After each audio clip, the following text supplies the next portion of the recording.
Hello दोस्तों, स्वागत है आपका प्रॉफिट एंड लॉस के एक और महत्वपूर्ण वीडियो में। तो चलिए हम अपने प्रश्न को लेना आरंभ करते हैं और उसे हल करना आपको सिखाते हैं कि किस विधि से कम समय में इस तरह के प्रश्नों को हल किया जा सके। तो देखिए, पहला प्रश्न हमारा है कि एक पुराने फोन को 6,360 रुपए में बेचने पर, देखिए बेचा गया है यानी कि हमें एसपी मालूम चल गया। चलिए, जो हमें मालूम चल रहा है पहले उसे हम लिख लेते हैं। एसपी हमें 6,360 रुपए बता दिया गया है। आगे प्रश्न कह रहा है, रंजिता को इसे कुछ वर्ष पहले खरीदने पर आई लागत से 47% कम मूल्य प्राप्त हुआ। यानी कि जिस मूल्य में उस वस्तु को खरीदा गया था उससे 47% कम में उसने बेच दिया। यानी कि अगर क्रय मूल्य नहीं दिया गया है तो क्रय मूल्य अपने आप में 100 होता है, आपको पता ही होगा 100 होता है, और 47% कम में बेच दिया गया। कितना? 47% कम में बेच दिया गया। यानी कि वस्तु को कितने में बेच दिया गया? वस्तु को बेच दिया गया 53% में। तो कह सकते हैं कि यह जो 53% है यह इस विक्रय मूल्य के बराबर है। ठीक है, 53% में बेच दिया गया, इस वैल्यू का यह प्रतिशत मान हो गया। तो कह सकते हैं यह हमारा इस प्रश्न का वैल्यू हो गया और यह हमारा इसका प्रतिशत मान हो गया। ठीक है, इस तरह के प्रश्नों में आगे चलिए देखते हैं।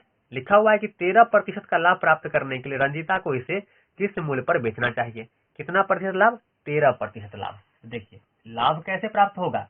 जब क्रय मूल्य से 13% अधिक, यानी कि क्रय मूल्य 100 है तो 100 से 13% अधिक बेचना पड़ेगा। तो 100 में 13% जुड़ जाएगा, यानी कि वस्तु को 113% में बेचना होगा, तब जाके हमें लाभ होगा। तो हमें यह भी मालूम चल गया कि भाई 113% में हमें वस्तु को बेचना है। तो चलिए अब हमें इसका वैल्यू निकालेंगे और हमारा आंसर आ जाएगा।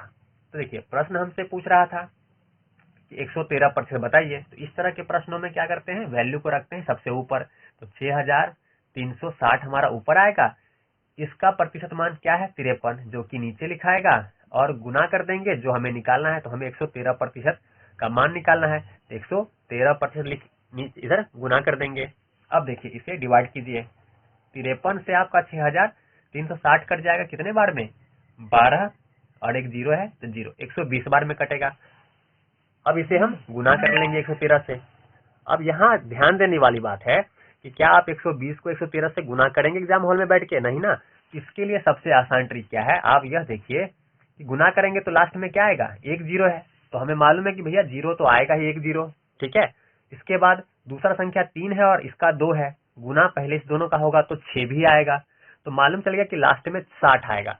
अगर हम ऑप्शन में देखेंगे कि क्या किसी के अंत में 60 है, तो हम यह देख रहे हैं कि सी डी बी सब में 50 है, सिर्फ ए ऑप्शन आपका ऐसा है कि जिसके ऑप्शन में लास्ट में 60 है। यानी कि हमारा ए ऑप्शन बिल्कुल सही होगा, 13,560। 13,560 यह हमारा क्या होगा? इस प्रश्न का उत्तर हो जाएगा, और यही इस प्रश्न का सटीक आंसर है। और इस तरह के प्रश्नों को आसानी से हल कर सकते हैं। सवाल के साथ साथ कैलकुलेशन में कम से कम कैसे समय लगे इसका भी आपको ध्यान रखना होगा। इसके लिए ये सब तरीका अपनाएं। हमारे वीडियो को लगातार देखते रहें, इस तरह के टिप्स आपको वीडियो के बीच में मिलते रहेंगे, जिससे किसी भी सवाल को कम से कम समय में कैसे हल करें यह विधि आपको बताई जाएगी। तो चलिए लेते हैं दूसरे प्रश्न को। अगर आपको यह तरीका अच्छा लगता है तो चैनल को सब्सक्राइब अवश्य कीजिएगा और वीडियो को लाइक कीजिएगा। तो लेते हैं अगले प्रश्न को। तो दूसरा प्रश्न हमारा है कि पवन ने एक वस्तु को 12.5% की हानि पर बेच दी। यदि उसने वह वस्तु 56 रुपए अधिक में बेची होती तो उसे 22.5% लाभ प्राप्त हुआ होता। तो देखिए, आपको जब भी इस तरह के कंडीशन वाले प्रश्न दे दे कि कभी एक कंडीशन में उसे लाभ हो रहा हो और दूसरे कंडीशन में हानि अगर उसे हो रहा हो, इस तरह के प्रश्नों में आप क्या करेंगे? इस तरह के प्रश्नों में क्या करेंगे? दोनों को जोड़ देंगे। हमें अंतर निकालने के लिए क्या करना होगा? दोनों को जोड़ देना होगा। तो आपका एक तरफ लाभ हो रहा है 22.5%, दूसरी तरफ हानि दे रहा है कि एक तरफ 22.5% की हानि हो रहा है। तो हमें इस दोनों का अंतर निकालना होगा, और अंतर के लिए हम क्या करते हैं? इस दोनों को जोड़ देते हैं। जब दोनों को जोड़ेंगे तो आपका आ जाएगा 35%। 35%। यह दोनों का अंतर हम निकाल लेंगे। सबसे पहला काम यह करेंगे। इसके बाद देखेंगे कि जो आपका वैल्यू दिया गया है, यानी कि दोनों का लाभ का अंतर दिया गया है, उसकी वैल्यू क्या है। तो दोनों के लाभ और हानि का जो अंतर है वह आपको दिया गया है। अंतर दिया गया है आपको 56 रुपया, यही दिया गया है। 56 रुपये अंतर बता दिया गया है। ठीक है।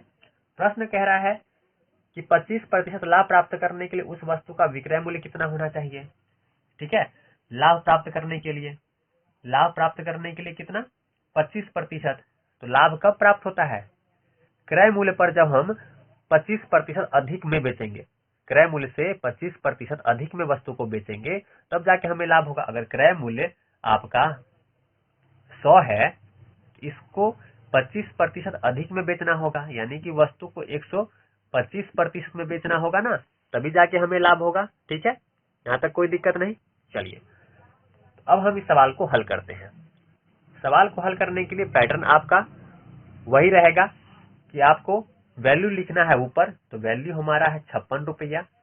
वैल्यू का मान कितना है, 35%। अंतर जो है वही तो उस वैल्यू का मान होता है, तो 35% है, तो 35 लिखेंगे नीचे। निकालना हमें क्या है, 125% का मान निकालना है, वैल्यू निकालना है, तो 125 से गुना कर देंगे। अब इसे आप हल कर लीजिए। इसे अगर हम हल करेंगे तो देखिए 35 से आपका 5 सत्ते 35, 5 25, 7 8 56। अगर 25 और 8 को गुना करेंगे तो हमारा आ जाएगा 200, और यही क्या होगा, हमारे इस प्रश्न का आंसर होगा।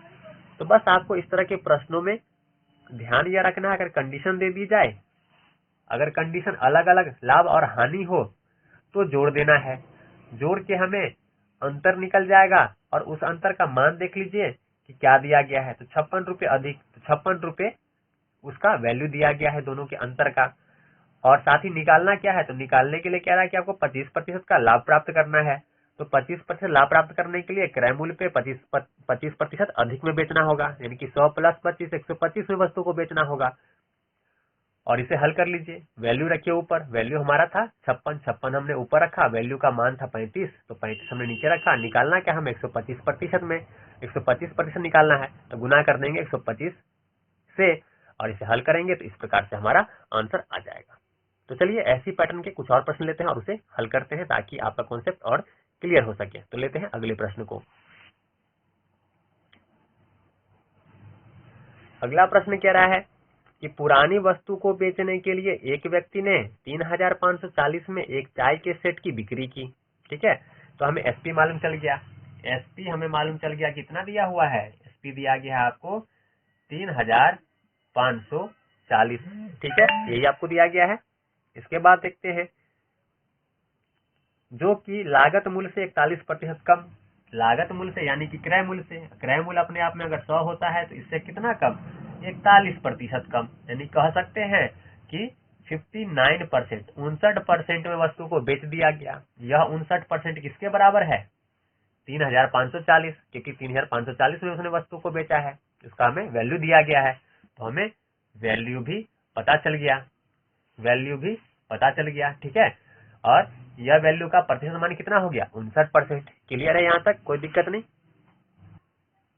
ठीक है, अगर क्रय मूल्य 100% होता है, 100% अपने आप में होता है, तो कह रहा है कि 41% में कम बेच दिया गया, यानी कि 100 में 41% कम बेचा गया, यानी कि 59% में वस्तु को बेच दिया गया। और 59% किसके बराबर है, 3540, क्योंकि 3540 में वस्तु को बेचा गया है।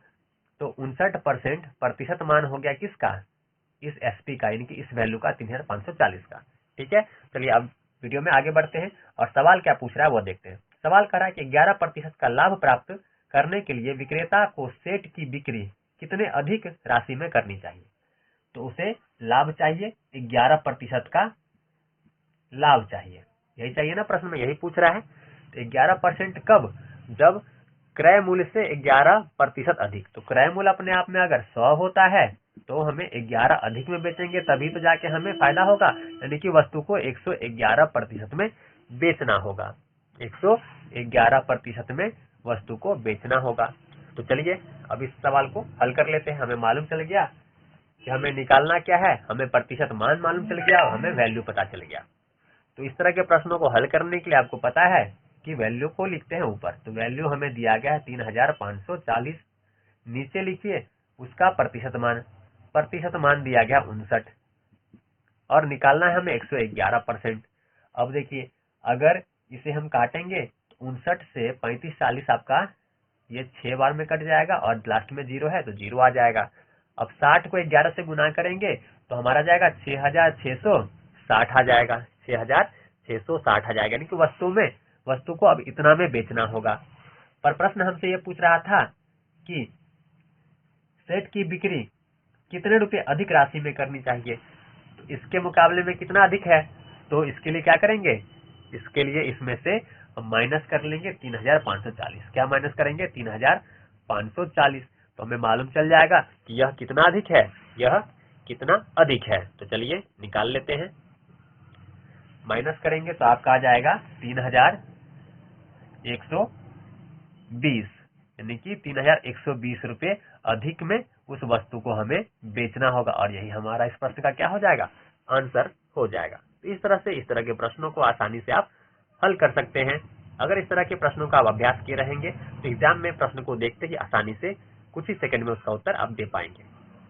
तो चलिए ऐसी प्रश्न को लेकर हम लगातार आते रहेंगे। इसके लिए चैनल को सब्सक्राइब कीजिए। मिलते हैं अगले वीडियो में, तब तक वीडियो देखने के लिए आपका धन्यवाद।